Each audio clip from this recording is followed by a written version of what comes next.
بسم الله الرحمن الرحيم اللهم صل على سيدنا ومولانا محمد وعلى آل سيدنا ومولانا محمد وبارك وسلم. وعن أبي يزيد معن بن يزيد بن الأخنس رضي الله عنهم وهو أبوه وجده الصحابيون.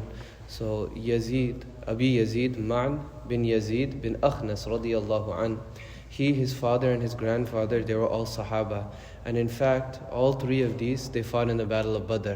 So it's the only family where the father, son and grandfather, they all fought in the Battle of Badr. Qala, so Ma'an radiyallahu an, he says, Kana Abi Yazid, he said, my father, Yazid, أخرج دنانير يتصدق بها فوضعها عند رجل في المسجد. My father, he took out some dinar, right, gold coins that he wanted to give in sadaqah. So he gave it to somebody in the masjid. He handed it to him. He said that when you find somebody worthy of sadaqah, give them this money. فَجِئْتُ فَأَخَذْتُهَا. Later on, I came to the masjid and I took the money from this person, right? فَأَخَذْتُهَا فَأَتَيْتُهُ بِهَا. And then I went home and I showed my father, look, I got this money. Or his father saw that, he has this sum of money. His father said, where do you get this from? Oh, I got it from so-and-so in the masjid. How much is it? It's this much. فَقَالَ. So his father, Yazid, he said, Wallahi ma iyyaka aradtu. He said, Wallahi, I didn't intend you for this. I wanted to give this sadaqah to somebody else. فَخَاصَمْتُهُ إِلَىٰ رَسُولِ اللَّهِ صَلَّى اللَّهُ عَلَيْهِ وَسَلَّمَ. So they kept arguing until they went to Rasulullah sallallahu alaihi wasallam about this. Because the father saying, give it back. The son saying, no, I'm poor. I'm allowed to have this sadaqah. فَقَالَ. So Rasulullah sallallahu alaihi wasallam said, لَكَ مَا نَوَيْتَ يَا يَزِيد. Oh Yazid, for you is what you intended, meaning you got the reward of giving sadaqah. You took the money out, you gave it to somebody, you got the reward for that. وَلَكَ مَا أَخَذْتَ يَا مَعْنَ. And for you, O Ma'an, is what you've taken, meaning you're allowed to take it. It's halal for you. Rawahul Bukhari. Imam Bukhari rahimahullah, he narrates the hadith. So we could learn a few things from this.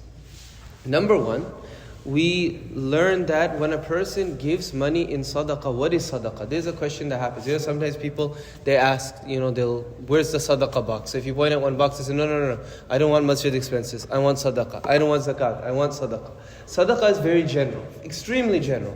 Anytime you give money in the path of Allah subhanahu wa ta'ala, right? There's sadaqah. It doesn't matter if it goes to masjid expenses. It doesn't matter if it goes to so-and-so person. It doesn't matter if it goes to certain cause, certain project. All of that is fine. And sadaqah is nothing. Right? Zakat, it has to go specifically to people. So when you say sadaqah, you could say, no, I want this to go to needy people. Then that's fine. But otherwise, sadaqah is something general. So that's something that we need to understand, because people think that sadaqah can only go to people. That zakat, yes, zakat has to go to poor people, right? They have to be made the owner of it.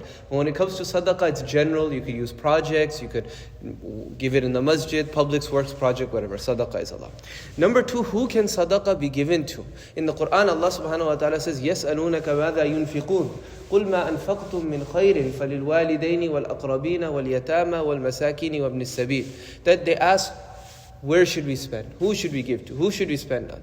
Allah subhanahu wa ta'ala says that whatever you spend of khair, because money is good, if you use it for good things, in and of itself is good, min khairin falil walidain, for your parents, wa falil walidain wal aqrabin, and for your close relatives. So we don't think at times that spending money on our dependents is a sadaqah. But if we have the right intention, it's a great reward. We have to do it anyway, right? And this whole chapter is about niyyah, taking things that we have to do anyway and turning it into acts of worship. So this is something that's also very important. The third thing is that when a person takes money out and a person gives it, now regardless of where it ends up, when you had the proper intention in taking it out, you get the reward. There is a hadith in Bukhari, another hadith, it comes later in Riyadhus Saliheen as well, in which a man from the previous nations, he took out money at night and he handed it off to a thief. He didn't know the person was a thief, he gave this thief the money. In the next morning, people, they began to say that a thief was given sadaqah last night. So he felt really bad. He wasn't revealed, but he felt really bad. The next day he went and he gave money again at night to try to make up for what happened in the past. This time he accidentally gave the money to a prostitute. The next morning people were saying, a prostitute was given sadaqah last night. This happened a third time, and he happened to give money to a very rich person, a person who's begging, right? So then after this man was informed, however, that everything that you gave, you got the reward for all of it. Just like this father, he got the reward for whatever he gave, right? Because the intention is what matters. You're not in control of the result. The next hadith is a bit long. We have a few minutes left. If we don't finish it, we'll continue next week. Because there's many things to talk about in this hadith. وعن أبي إسحاق سعد بن أبي وقاص مالك بن أهيب بن عبد مناف بن زهرة بن كلاب بن مرة بن كعب بن لوي القرشي الزهري رضي الله عنه. All of this is describing Sa'ad bin Abi Waqqas رضي الله عنه. So Abi Waqqas, his name is actually Malik. Now Sa'ad bin Abi Waqqas رضي الله عنه, he was related to Rasulullah sallallahu alaihi wasallam from his mother's side. So he actually, when you look at the rishta, the relationship, he was his Mamu, his uncle, although he is younger than Rasulullah sallallahu alaihi wasallam. Like these desi relationships we have, where you have uncles that are 20 years younger than you. It was a situation like that.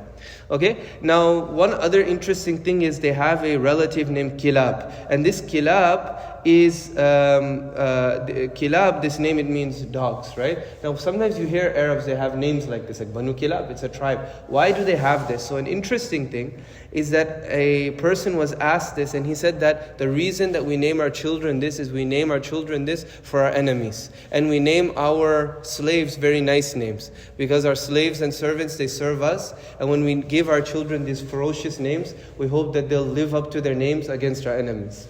So that's why they have the name. Now anyway, he said, who was he? أحد العشرة المشهود لهم بالجنة. He's one of the 10 that was promised Jannah in one sitting. Who are the other 9? So you have Sa'ad bin Abi Waqqas. Somebody tell me, who are the other 9? Give me one name. Huh? Abu Bakr radiallahu anhu. Abdul Rahman bin Auf. Hazrat Usman radiallahu anhu. Hazrat Ali radiallahu anhu. So we got the 4 Khulafai Rashidin. We have Sa'ad bin Abi Waqqas radiallahu anhu. We have Abdul Rahman bin Auf.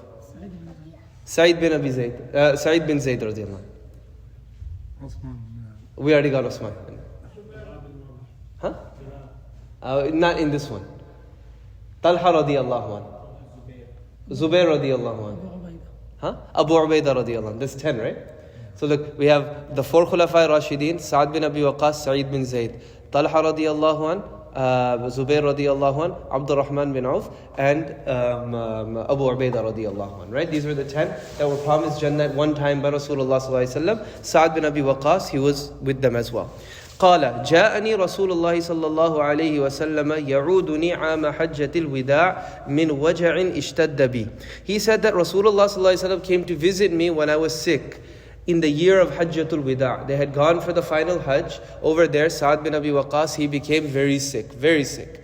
And you see, this shows the humility of Rasulullah sallallahu alaihi wasallam. He's greater, obviously, and he's visiting somebody who's lesser than him, right?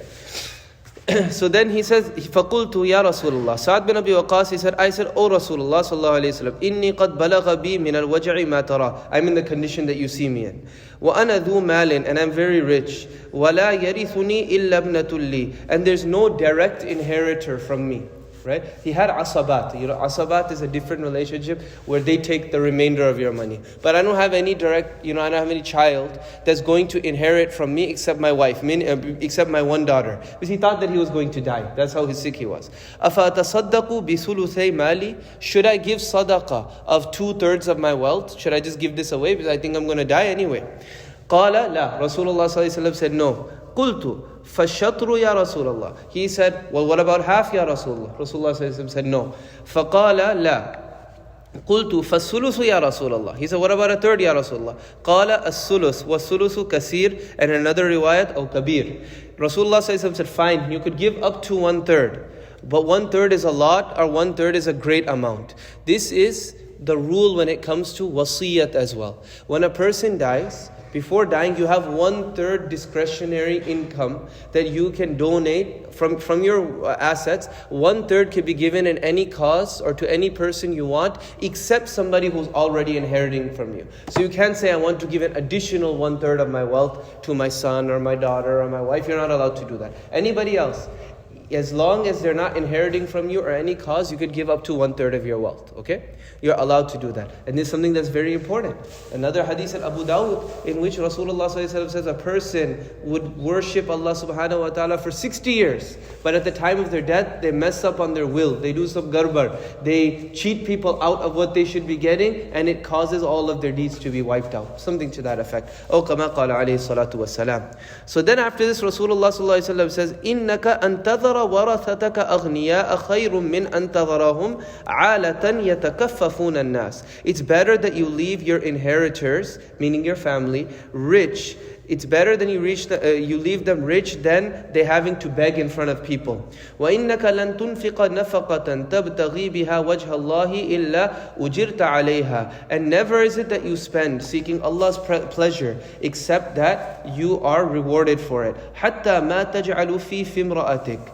To the point that even if you put one niwala, one morsel into your wife's mouth, you'll be rewarded for that if you do it with the right intention. Because this is the thing, sometimes you do that, right? But your mind is probably the farthest away from deen when a person is doing that. But even a thing like that can become deen, can become a means of reward. Putting a morsel of food in your wife's mouth if you do it with intention.